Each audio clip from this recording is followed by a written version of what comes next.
நரசிங்க முனையரையர்னு ஒரு நாயனார் 63 அவர் மாதந்தோறும் திருவாதிரை நட்சத்திரத்துக்கு சாமிக்கு அபிஷேக அர்ச்சனை எல்லாம் பண்ணி அடியார்களை நிறுத்தி பாத பூஜை பண்ணி திருநீர் பூசண அடியார்களுக்கு 100 பவுன் வச்சு கொடுப்பார். 100 பவுன் 100 பவுன் கொடுப்பார். இப்படியே கொடுத்துக்கிட்டு இருந்தார். அந்த ஊரில் ஒரு சோம்பேறி இருந்தான். அந்த சோம்பேறிக்கு காசு கிடைக்கல. இந்த சமாச்சாரத்தை கேள்விப்பட்டேன். உடனே சாமியார் வேஷம் போட்டுட்டேன். உடனே சாமியார் வேஷத்துக்கு அதிகமாக காசு வேண்டியதில்லை. இந்த மாதிரி ஒரு உத்திராட்சம், ஒரு காவி துணி, திருநீர், சாமியார் வேஷத்துக்கு அதிகமாக பணக்காரனா வேஷம் போடாத தான் பணம்.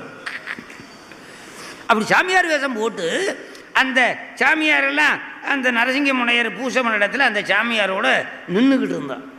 ஒட்டி நின்றுக்கிட்டு இருந்தான். அந்த சாமியாரெல்லாம்